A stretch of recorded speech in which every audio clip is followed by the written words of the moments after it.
Abundance of riches. On the left.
This is, these are the best.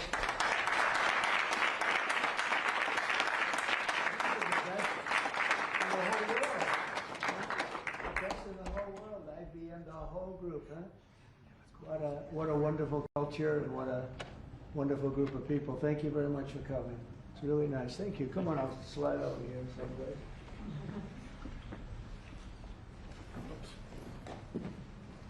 For the media, I will tell you, this is a serious group of people.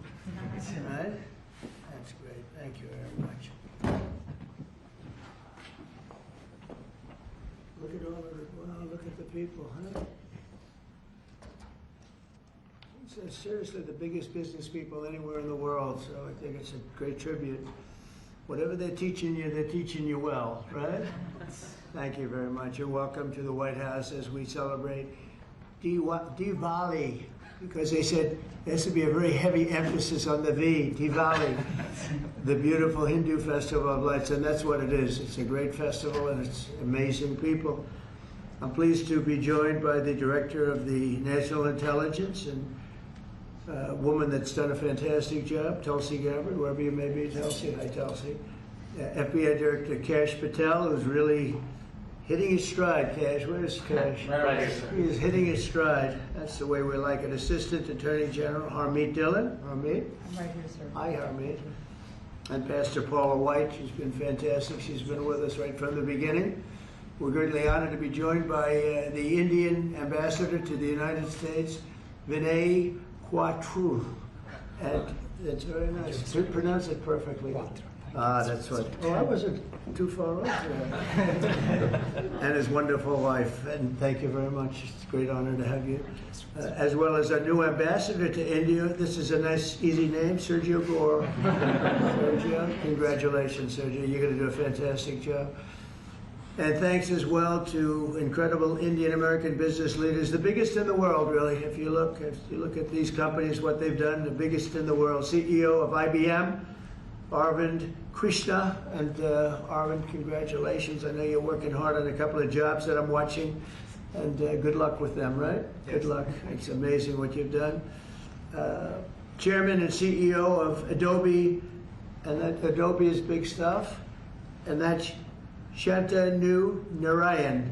Thank you. Thank you very much, Shantanu. Nice to see you. Thank you very much. CEO of Micron Technology, we know what that is, Sanjay Marotta. Sanjay, nice to see you again. And CEO of Palo Alto Networks, Nikesh Arora. And I want to thank you very much for and great success. It's a hell of a group of people. And in addition to that, we have a lot of other tremendously successful people gathered. On behalf of all Americans, let me also extend our warmest wishes to the people of India. I just spoke to your Prime Minister today. We had a great conversation. We talk about trade, we talk about a lot of things, but mostly the world of trade. He's very interested in that. Although we did talk a little while ago about let's have no wars with Pakistan. And I think the fact that trade was involved, I was able to talk about that.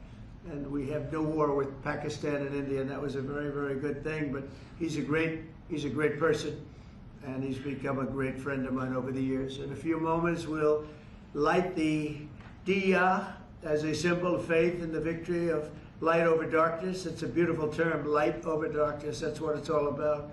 It's knowledge over ignorance and good over evil. During Diwali, revelers recall ancient stories of enemies defeated, obstacles removed, and captives freed. The glow of the diya flame reminds us to seek the path of wisdom and to work with diligence and to always give thanks for our many blessings. And we do have many blessings. Everybody in this room has many blessings. And even I will say, I'm not going to use the word fake news. I refuse to use it. The media has some good blessings. One of the blessings is that you didn't have to stand in the mud outside anymore. You know, you now have a beautiful stone surface, the identical color of the White House.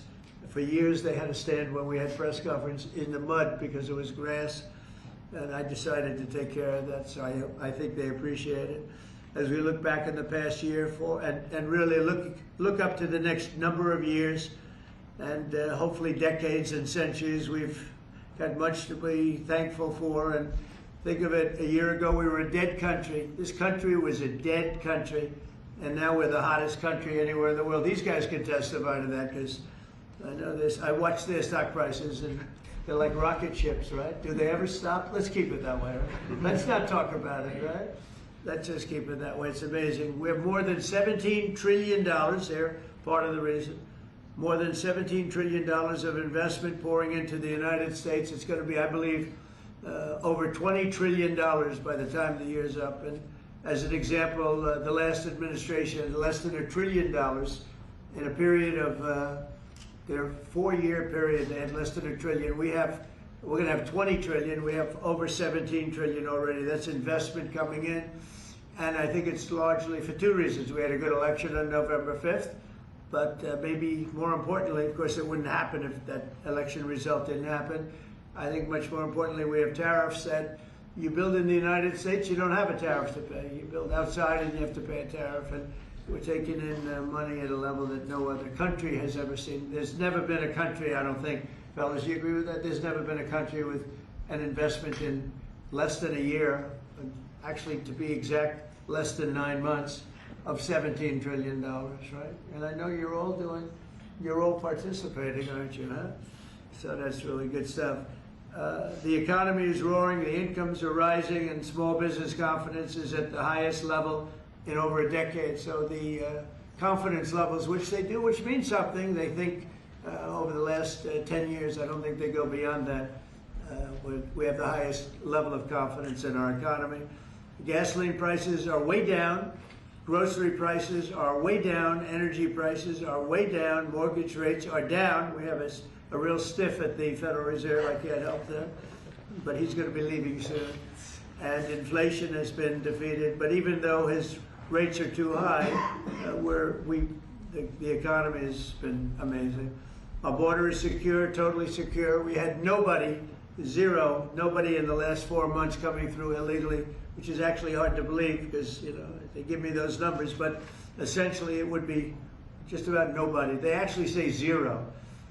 That's actually hard to believe. You have zero when you had millions pouring across a year and a half ago, 2 years ago, but we have it down to practically nobody. And they are coming in, but they're coming in legally. And we're forging peace all over the world. We're putting America first. We're getting everybody to sort of get along. And I just got a call from the Middle East. We're doing very well there. We have many, many countries, as you know, signed on to peace in the Middle East, and nobody thought they'd ever see that happening. The Hamas situation, where they're pretty violent people, I would say. That we could put that out in 2 minutes. We're giving them a chance. You know, they agreed that they'd be very good, very straight. They wouldn't be killing people, and they have killed people. That wasn't the deal we made. But if they don't honor the deal, they'll be taken care of very quickly. But I'd rather not have to do that.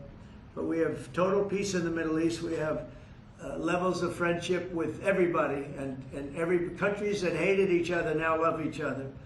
Nobody ever saw anything like it. I think you guys are pretty surprised over here, right?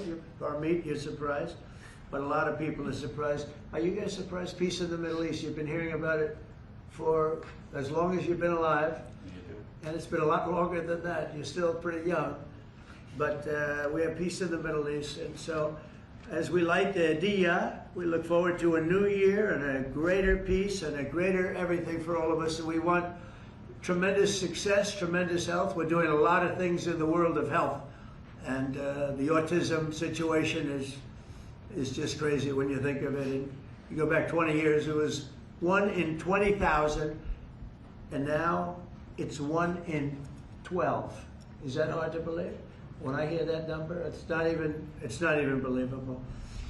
And we think we're onto it. Bobby is doing a great job, and Dr. Oz, all of them, they're really working hard. Nobody's ever seen anything like that.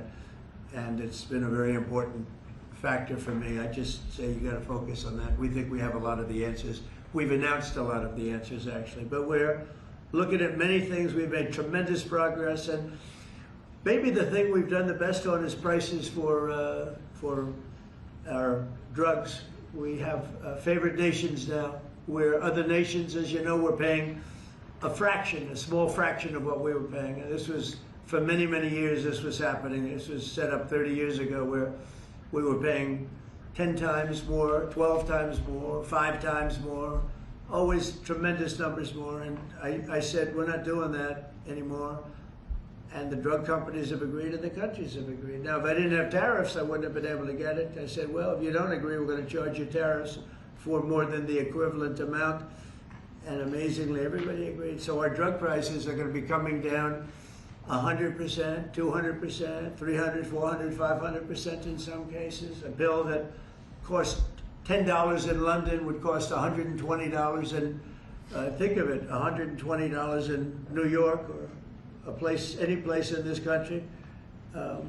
A drug that cost $86 in Berlin cost $1,300 in New York and throughout the United States. So we're not doing that anymore. So we're just not doing it anymore. So I just want to, and I think that's going to be huge for our anything, Medicaid, Medicare, Social Security, anything having to do with health, because the drug prices are going to be coming down. And I tell the story of my last administration, my 4th year. I was so honored because I brought drug prices down. The first time in 28 years, prices were brought down by a certain amount. I'll tell you what the amount was in a second, but by a certain amount. And so at the beginning of the year to the end of the year, I actually brought them down. First time in 28 years that happened. And the number was 1/8 of 1%. That's all I said. But I was proud because first time it ever happened. and now I'm bringing prices down 600%, 700%, 900%, 200%. So I can't believe I actually had a news conference to celebrate 1/8 and 1/4 of 1%. But that was, you know, you learn, right? So we're doing, and you guys know more about favored nations than anybody. So we're going favored nations, we're demanding it, and we've got it. And as you know, we had Pfizer, we had the big companies, they were all agreed or close to agreeing. But the countries have agreed to. Actually, the countries would be generally more difficult. If we didn't have the power of tariffs, they wouldn't have agreed. They would have said, nope, you got to pay 10 times more than we're paying. We were paying 10 and 12 times more than other countries for the exact same pill made in the exact same lab or factory. So it's an amazing thing. I think it's an absolute game changer. Nobody's ever even heard of a thing like that. And you'll see the results over the next year, year and a half, and I think it's great. So I'd like to ask a person who's really been fantastic. We'll ask a few of the people to say a few words. You're on international television, so don't get nervous. Cash, would you say a few words, please? You've done a fantastic job. Well, thank you, Mr. President. It's an honor to be a first-generation Indian American whose parents lawfully immigrated to this country. And under your leadership, so many more millions of Americans are living that dream. And to celebrate it here in the Oval Office on Diwali, which you said, rightfully so, is a triumph of good over evil. It's just an incredible honor. It's incredibly humbling. Indian Americans around the world and Indians around the world are thrilled that you are such a profound leader in sharing this diversity with the world, and we can't thank you enough, and happy Diwali. Great. Well, thank you. Congratulations on everything. And how about a great company, IBM? He's taken this company from, it was a little troubled, as I remember, a few years ago, like 10 years ago, to being one of the hottest companies anywhere in the world. Arvind, could you say a few words? Thank you, Mr. President. In the spirit of Diwali, we should also acknowledge all that the President and the administration is doing to really boost technology, innovation, and that leading to economic growth. I want to point out, people forget often how much public and private partnerships in the United States have mattered to boost technology. You look at semiconductors, you look at space, you look at the internet, mobile, and hopefully quantum down the road. So, Mr. President, I'd like to thank you for all that you're doing to boost our technology leadership. Well, you have done amazingly, and I just think it's incredible. I know exactly what you've been through, because it was a troubled company until you came along, and you made it very untroubled. You made it a rocket ship, so I congratulate you. Thank you, Arvind, very much. We have a very, very great company, Adobe, and Shanta, could you say maybe a few words, please? Sure. Thank you, Mr. President. And first, it's such an honor, to be here in the Oval Office and to celebrate Diwali, which for all of us growing up, as you pointed out, was, the victory over, triumph over evil, light over darkness. I think what you're doing, Mr. President, to have peace and prosperity and investment in this country is just amazing. And as a company, I think hopefully everybody here is using Photoshop in order to, take all these pictures. But I would really like to thank you for your leadership, and we will continue to invest in the U.S. to make sure that we continue to drive innovation. And your investment's been very large. So how much have you invested, and do you plan to invest in the U.S.? As far as our investment is concerned, it's all intellectual property, it's people, so we make everything here, so that's the software. That's good. And so we're a $20 billion revenue company now. We're one of the largest software companies in the world, and headquarters is Silicon Valley. So thank you, Mr. President. Fantastic job. How much are you investing IBM? $150 billion over the next 5 years. 150 billion, that's good. Micron's doing pretty good. How's Micron doing? Okay, pretty good. Mr. President, really a great honor to be here today celebrating Diwali with these excellent peers of ours from the tech industry. And Diwali stands for light, hope, renewal. And the United States is light to the rest of the world. And particularly on the renewal piece, I just want to really applaud you and your team in terms of bringing Renaissance's semiconductor manufacturing here to the U.S. So Micron is investing $200 billion, $200 billion in leading edge memory manufacturing. And in the course of next few years, we'll have 40% of our manufacturing here in the U.S. And this will add, over the course of years, 90,000 jobs and $1.5 trillion impact to the economy. So we are very thankful to the support that we get from your team and Mr. President from you in terms of bringing memory here to the U.S. And memory is key with AI today, right? Yeah. You always talk about memory. I have a good memory. But those machines have a better memory, right? No matter what you do. Absolutely. That's fantastic, really fantastic. Nikesh, Palo Alto is a hot one. And tell me about that. Go ahead, please. Mr. President, thank you for having me here. It's a pleasure and honor Great, to be great able honor. to celebrate Diwali with you. As my colleagues have said, this is a triumph of good over evil and prosperity, and what you've done the last 9 months in terms of making the United States one of the most business-friendly administrations and allowing us all an opportunity to invest not just in technology but in our people is just amazing. We are now the largest cybersecurity company in the world, and we just recently, that's good. recently spent $25 billion in sourcing technology. So all cyber security is made in the United States, because we believe that the next bastion in the world is going to be a cyber war, and we just want to make sure we are prepared as a country, and we make sure all of our companies and our critical infrastructure. Fantastic job. It's amazing what you've done. And all of these people, to me, they mean two things. Big investment, but the big investment I like because of jobs. It's tremendous number of jobs that they've produced. Would you say a couple of things about your great company, please? Thank you, Mr. President. I'm with Stone Point Capital, private equity, which I'm sure you know, and Yep. we just raised a new $11.5 billion fund, and we obviously invest very heavily in financial services technology, and so it's actually an honor to be here in the Oval Office with you, and as a fellow Wingfoot member too, I've always it's always a pleasure to be with you, and I got to tell you, you're the best president that I've ever seen, and we're so proud of you. Thank you. I'm glad I asked him to say that. Would you like to say something about the great job you're doing? Right here? Anybody back here?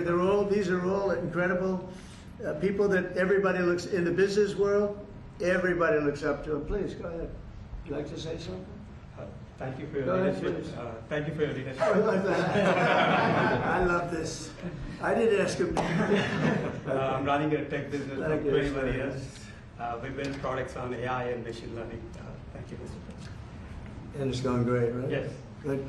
How about over here? We have some very unshy people. Harmeet, how about saying a few words? Well, thank you, Mr. President. It's a tremendous honor to have supported you 3 times and been part of your administration. And on this day of Diwali, I say on behalf of the United States Department of Justice that the message of the triumph of good over evil and knowledge over ignorance and justice over injustice is something that your administration is personifying, and it's a tremendous honor to be part of it, and thank you very much for including us here today. Good, and you're at the DOJ and doing a fantastic job. Thank you, sir. That's great. She's doing a good job, Cash, right? She's doing And Tulsi, we know, is doing a good job. What do you think, Tulsi? Yes, sir. Thank you very much. You are doing today what you have done throughout your time in service, is bringing people together from all across the country and all different backgrounds. And this day is, of course, very special to so many of us, because while it is the celebration of hope and light and renewal, we can never forget that the source of that hope, light, and renewal comes from God's love for every single one of us. And so today we celebrate God, His love, and the blessings that He has shared with all of us. Oh, fantastic. Thank you all very much. Anybody like to say anything? Or would you like to say something, please? Mr. President, let me start first of all by expressing a deep sense of gratitude for opening up White House, Oval Office, your home, to mark Diwali's Festival of Lights, which is celebrated by over 1/5 of humanity.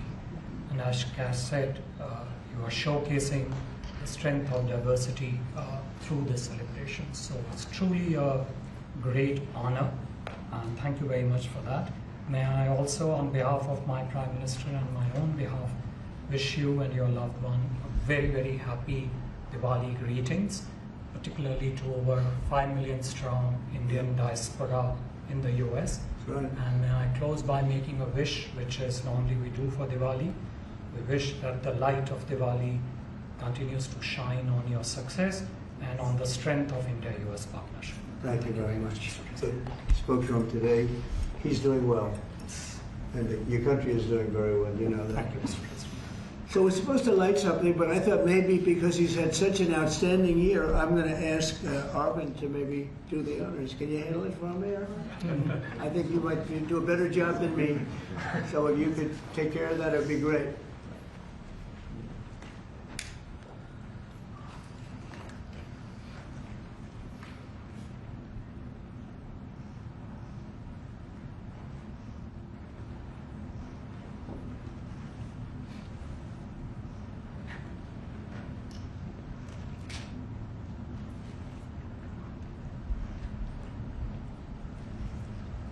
He's done a good job. I didn't know you were supposed to do that. I'm glad I asked him.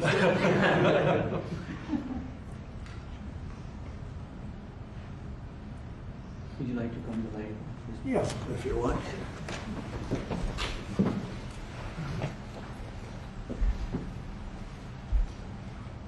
Okay.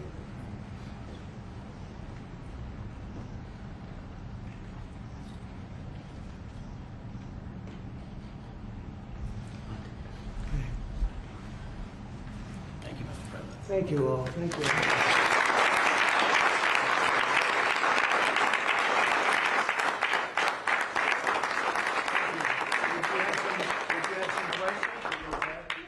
Mr. President, the meeting with Vladimir Putin is canceled or put on hold. Do you know what happened there, and does that affect your decision whether or not to send tomahawks? No, I don't want to have a wasted meeting. I don't want to have a waste of time, so I'll see what happens. But we did all of these great deals, great peace deals. They're all peace deals, agreements, solid agreements, every one of them. But this one, and I said, go to the line of battle, the battlefield lines, and you pull back and you go home, and everybody takes some time off because you got two countries that are killing each other.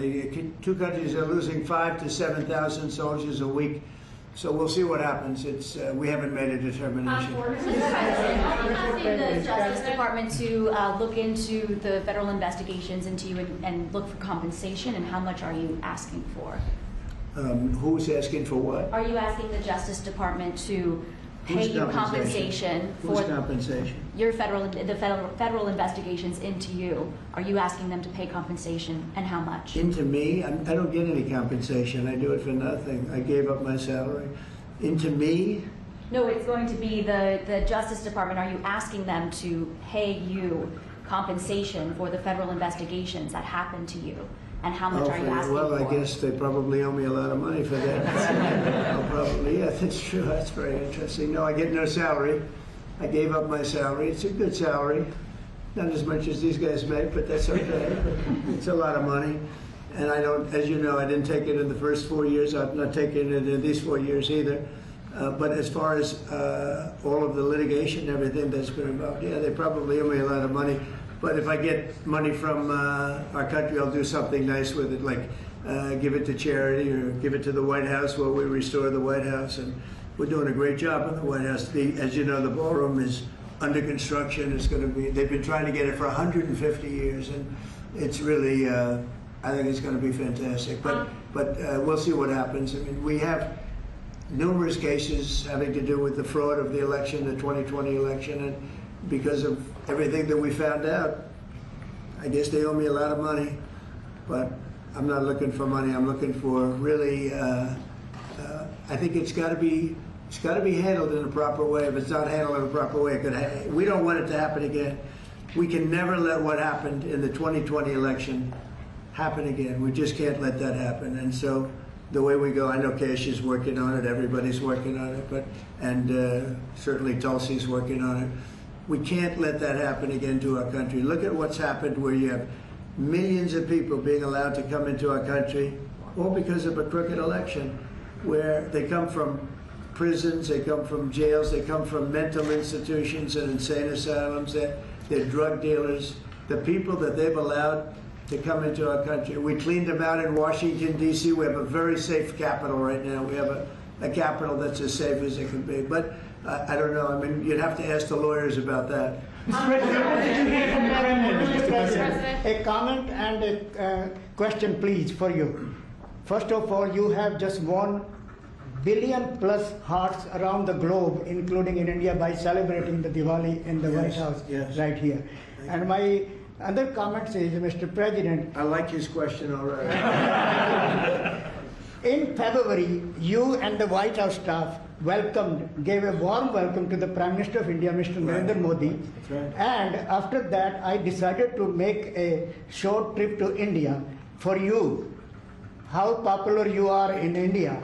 And I went there in a holiest also festival there. Millions of people were there. And also Prime Minister Narendra Modi was addressing a media event, 5,000 people. I was one of them there listening to him.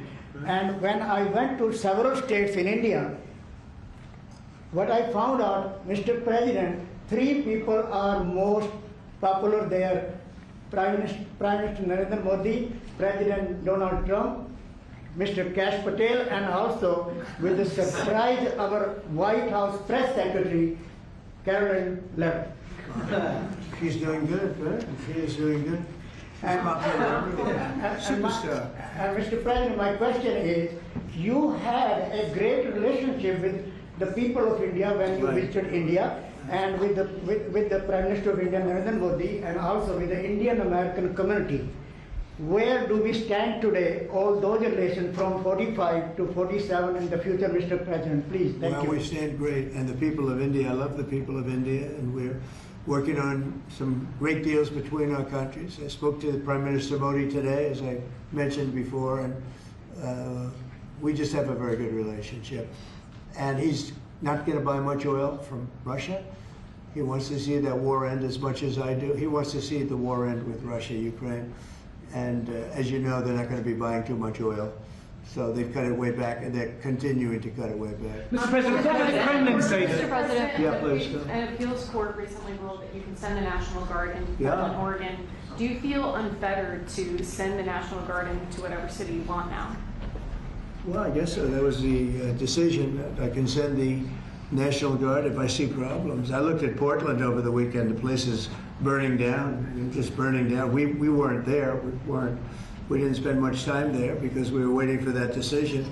But the court, probably maybe that influenced the court. But you look at a place like Portland, it's ridiculous when they say that there's no problem. The place was on fire over the weekend. But we won the case in Court of Appeals. I think it was the Ninth Circuit, so that's pretty good. And a very strong opinion that we have the right to use the National Guard. You would think that would be common sense. We have the right to use the National Guard to put out trouble. Well, that's how I got elected.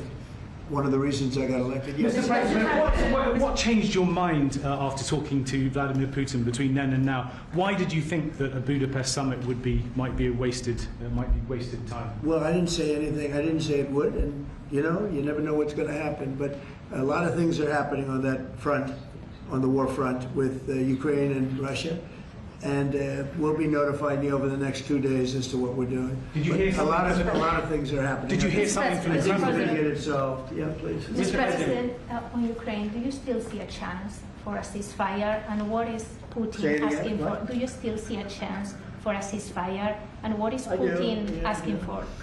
I do. It's a vicious war. It doesn't really affect us. We sell equipment to them. We sell equipment to NATO, and NATO gives it to Ukraine, but we don't pay anything anymore. Biden spent $350 billion. The war would have never happened if I were president. Would have never, not even a million years. And Putin knows that too. Would have never happened. But it did happen, and I came in, and I have to see if I can put it out. But it doesn't affect us because we're not losing soldiers there. Although, when I first came in, that could have ended up, it's not going to happen, but it could have ended up in World War III. That was really out of control. So now it's, they're shooting and they're killing people, and I think Putin wants it to end, and I think Zelensky wants it to end, and I think it's going to end. What is Senator Schumer said he reached out to you about meeting on the government shutdown. Will you meet with him before you leave for Asia on Friday? Well, I will actually. I'd love to meet with them. I just want them to open up the country first. The country is so hot right now, and they've never voted against, continuation. They've never voted against. They've never done that. They're doing this because they have Trump derangement syndrome. But I would love to meet. I would like to meet with both of them. But I set one little caveat. I will only meet if they let the country open. They have to let the country open. The people want to go back to work. They want to be served. They need the services of some people, and a lot of people need the money, the payroll. So I'll do it as soon as they open up the country. I'd like to meet. So you won't meet with them until the government. Just to be clear, you won't meet with them until the government's open. The government has to be open, yeah. The government has to be Mr. President. You know how long it would take for them to do that? Just say, okay, government's open, that's it. There is nothing. How long They're do you not think this could negotiating. go? What they're doing is saying they lost the negotiation and when we got the great big beautiful deal done. They lost that negotiation. Now they're saying, well, we want to get some of the things we lost. But the problem is the things they lost are very bad for our country. We don't want to have people come over from all over the world, from prisons and all, and have them have their health care paid for. We want to take care of people that are American citizens and all. So they want $1.5 trillion of money to be wasted and jeopardize the health care of other people. We're not going to do that. So I would love to meet with them. We want the country open first. Mr. President, a new poll shows that if Curtis Sliwa dropped out of the New York mayoral race, then Andrew Cuomo would only trail Mamdani by 4 points. Would you call Curtis Sliwa to drop out of the race so that can happen? Well, I looked at the polls, and looks like we're going to have a communist as the mayor of New York. It'll be very interesting. But here's the good news. He's got to go through the White House. Everything goes through the White House, at least this White House it does. And we'll have to see what happens. But if he dropped out, he's not going to win. And not looking too good for Cuomo either. But maybe, I don't know, if he dropped out, maybe Cuomo would have a little bit of a chance, but not much. Because it looks like the lead is, it's not a great lead, but it's big enough that he should be able to win. So, you know, I don't know that I want to get involved. It's really a question of, would I rather have a Democrat or a communist? And I would rather have a Democrat than a communist. Will you meet with Mamdani if he wins? Yeah, I'll speak to him. Mr. President, I have an obligation to speak to him, but I love New York. I've always loved New York. I just can't believe a thing like this is happening. I left New York, and we had a mayor, de Blasio, who was a disaster. But when I left, it was sort of before he could really take hold. And boy, New York was a hot city, and now it's sad to see what's happening, frankly.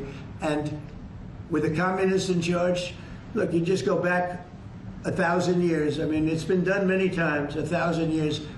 It's never worked once, so it's not going to work now either. On your Mr. President, you're building your ballroom right now. They're also building the Obama Presidential Library. I'm wondering if you've He seen. needs help. Have you seen pictures of the architecture and Yeah, what I do you think did. of it? It's not too pretty. No, but it's closed. It's stopped. They ran out of money. I mean, he's building a library / museum. You know, you call it some museum, and usually they call it both. They call it library and museum. That's the official name. And they're stuck. And he wanted only women and DEI to build it. Well, that's what they got. And the construction workers are standing out there and saying, we want to be able to build it. You know, you have I built a great building in Chicago, as you know, a big, beautiful building, one of the tallest buildings in the country. And we got it built very quickly, very well. And we used the construction workers of Chicago. They're great workers. They're great construction people. And I suggested he get them involved. But they're hundreds of millions of dollars over budget. And I think it stopped. I'm reading these terrible stories. But that's the way our country was run under President Obama, too. Nobody knew it. Mr. President. Thank you, Mr. President. Russia remains China's top crude oil supplier in September. Are you considering tariffs on China? Well, I mean, you read the same papers as I do, but I don't have to read the papers because I'm the one. Right now, as of November 1st, China will have about 155% tariff put on it. And I don't think it's sustainable for them, so I want to be nice to China. But China's been very rough with us over the years because we had presidents that weren't smart from a business standpoint. Some were good politicians, some weren't even good politicians, but they allowed China to take advantage of us and every other country. to take advantage of us. If you see, I made a deal with the European Union. I made a deal with Japan, with South Korea. I made a lot of these deals that are great deals, and I was able to do it. It's really national security. I was able to do it because of tariffs. And we're getting hundreds of billions, even trillions of dollars paid into the United States. We're a very rich country again. We'll start paying off debt.